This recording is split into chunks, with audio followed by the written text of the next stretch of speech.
Welcome everyone. So what we are going to be doing in this short video is really try and attempt to simplify the first steps that you need to take if you're a CXO in any enterprise and you're trying to get generative AI workflows embedded in your organization. So how do you actually approach it? So me and Sameer would be discussing the same. So the first step in the exercise is you want to identify the use case that you want to work on. And Right. for that, you need to know a little bit about what are the capabilities of generative AI, right? Right. So the first and foremost, as the name suggests, is it can generate new content, and this new content is like a human generated that content. So it could be like a text, could be like an image, it could be a video, so on and so forth. Right. The next use case is a summarization. So you are basically like a large organization like Google, right? And you have a financial report that you published, which is like maybe hundreds of pages, and you Right. just want to summarize how the company did, like what is its the revenue, what is the profit, what is the year and or year and year, quarter on quarter growth, Right. right? So that is a second use case. Yeah, this holds a lot of promise. I think this summarization can be useful across industries, across organization sizes. It just saves a lot of time for everyone, right? Exactly. Yeah, The third use case is extraction, right? So you want to extract some piece of information, like for example, a Aadhaar number from a Aadhaar card, right, or a PAN number from a PAN card, right, or a large document, and you want to extract maybe 3-4 fields from it, right? So that is another interesting use case for okay, generative AI. okay, The next use case is basically, since it's powered by LLM, large language model, it understands the language very well.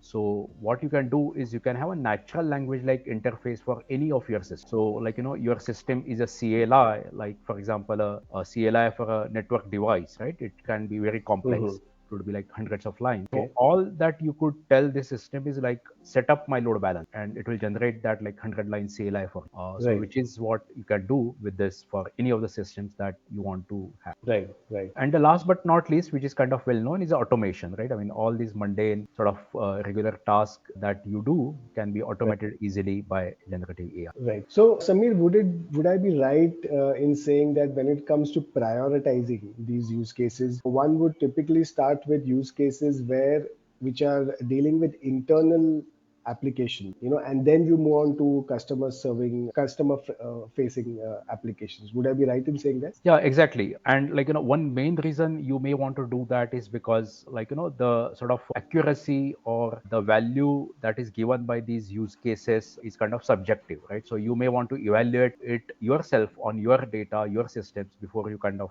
take to your customer. Yeah, yeah. And this is whether you're doing it internally or you're doing it with the help of external IT companies. This is a new journey, right? So in that sense, it would be good to first test it internally, see the results, and then kind of open it up to the world, especially if you're doing customized, which we'll be talking about very soon. So I think, I mean, as Kaushik said, right, in the journey of implementing this generative AI use cases, I mean, the first step is you may want to identify if there are ready-made solutions out there already, right, that you can leverage. Right, So, for example, if it is a conversational AI or some kind of a customer service chatbot, right, you hmm. can use ChatGPT or Google's Bard. Right, If it is images, you can use Midjourney. Artwork problem is solved by Starry AI. Canva is a hmm. graphic design tool. Synthesia for video, Replica for audio, IO for music, right? Hmm. Phrase IO for articles and product descriptions. And the last but not least is for the code generations, right? For all these developers or like automation engineers or test developers, right? You Right. can use GitHub Copilot from Microsoft, Hmm. or Code Whisperer from AWS. So these are like pretty ready-made solutions which will solve a lot of your generative AI use cases already. Right.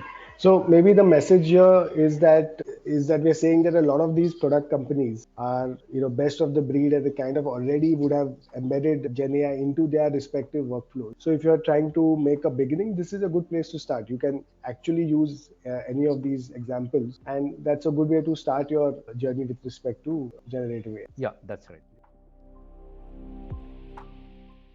So having said that, right, I mean, Yeah. there might be additional use cases or whatever products that are out there might be limited for solving your problem. Okay. So for that, the first step is customization, and the customization is actually made very simple by a lot of these sort of cloud AI providers like OpenAI, Meta, which was Facebook or Google, right? So they have Hmm. hosted these LLMs in the cloud, and Hmm. they have very rich APIs that you can Hmm. use. And using these APIs, you can develop a custom app. And this custom app then kind of based on these APIs can interact with this Hmm. cloud AI and give a solution that is like your custom solution. Right. So just to look at this API, right? If you head out to this OpenAI API, right, you'll see like pretty rich API here, and you can directly jump onto this developers, right? So this is Hmm. an example of a chat completion API, right? Give a Hmm. model the system message and interactive sort of a few shot prompting, and there you go. Right, right, right. So this could be any, and this custom app could be across functions, customer service, HR,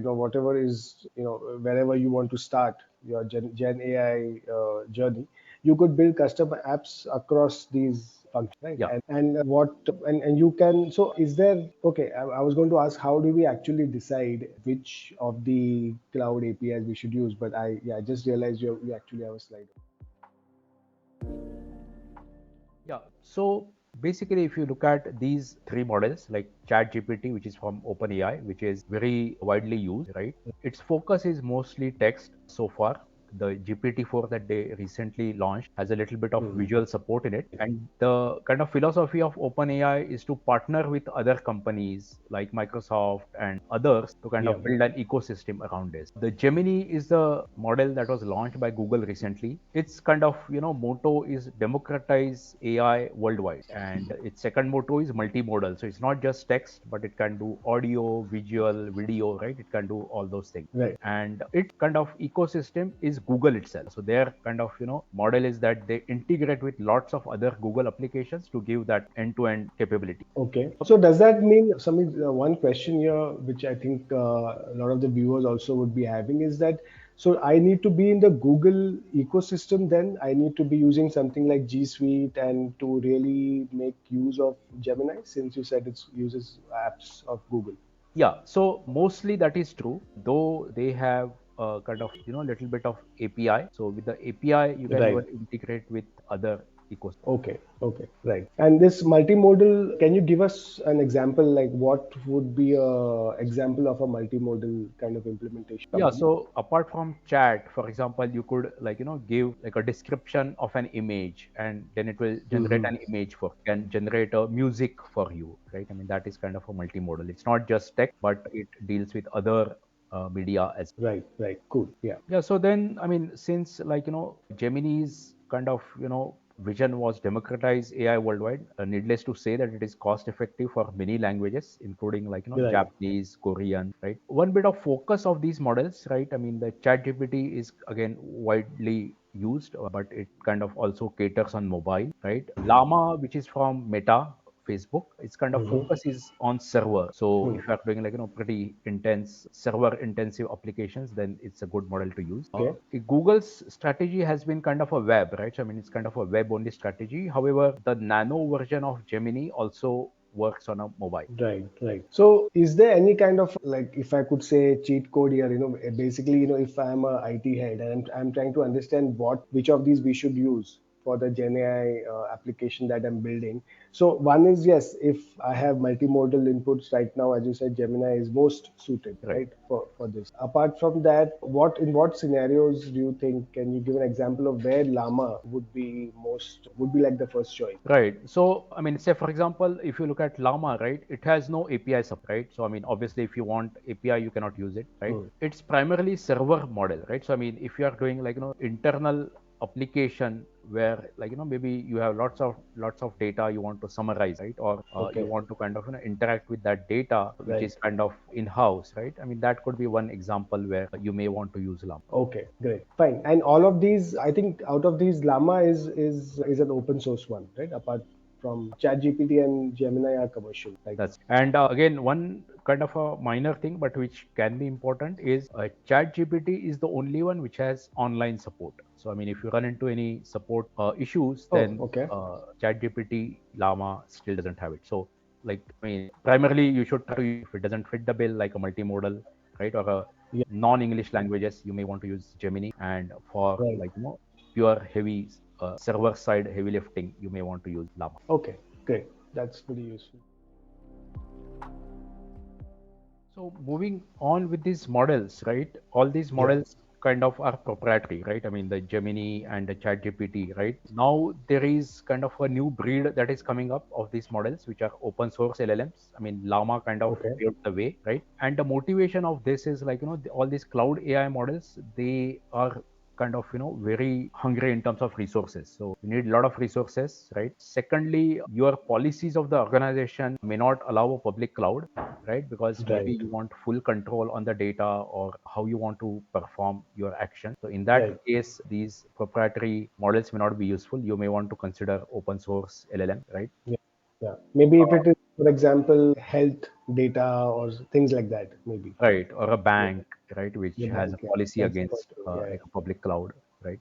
Yeah. A couple of interesting points with these open source LLMs, though, is that you can do a lot of customization, right? Hmm. And the advantage of this customization is your business can benefit by taking a competitive edge that you can keep to yourself. I mean, whatever additional intelligence you build, you can just keep it to yourself. Also, with open source LLMs, you have a chance of doing some customization in terms of fine tuning or Right. training the model on your domain data, Hmm. and whatever additional intelligence that you build out of it, you can keep it to yourself rather than making it open to your and Right. that way you can get some competitive edge over your competition using these open source LLM. Right. So, I mean, the state of the art currently is like, proprietary models are still better, and but open source are catching up fast. So let's see where that heads us. So when you say catching up fast, it's in things like performance because ChatGPT is It's in considered the terms of most. accuracy, right? Because giving better result. Okay, right. Yeah. So that's, yeah. So, when it comes to deciding whether you use which of these use, all these factors become important. Whether if you have to use open source, and yeah, and Hugging Face is an example of an open source LLM. So how does one start using Hugging Face? Like, what's the Right. process? So you just head out here at Hugging Face, right? And you can like see all these models here, right? Like, I mean, they also have like a tiny version of LLaMA, right? If you want to run it on the edge, which sometimes people Hmm. do, right? You Hmm. just download these models and start using. So if Okay. you actually go to any of these models, they will have a lot of information about how to use the model, what it Hmm. is for, right? How it compares with rest of the model, right? Which they call as a model card. So this model Okay. card will give you all that information, Okay. and it also gives description about what this model is used for. It will also, some of them will even have some sort of inference APIs hosted, so you can even try it out on the cloud. Right, right. Okay. So, and is this the most, I think this is the biggest platform when it comes to open source LLMs, right? If you have to try and Right. find the open source. Okay. Yeah, so Hugging Face kind of started the way of like hosting these models, Right. but now all other platforms are also doing it. Like Kaggle recently opened up their platform for people to upload models. Right. But the caveat here is that if you're using open source, like open source software, the responsibility is on you to actually check, do the final check and see how applicable it is for your own use case before you start using it. Right. Is that right? Am I right? Yeah, yeah, that's right. Right. Okay. Great. So thanks, Amit. So I hope all of you have got, like, this was an attempt, as I said, to explain the first steps that you need to take if within your companies, and what are the various options, starting from the ready-made solutions to the fact that you can start doing custom applications to the various options that you have for OpenAI, for cloud AI platforms. And of course, we ended with the whole discussion on whether you should use in what scenarios should you use open source and when should you use proprietary. Yeah. So great. If you have any questions, please write to us, and of course, you can comment on this video.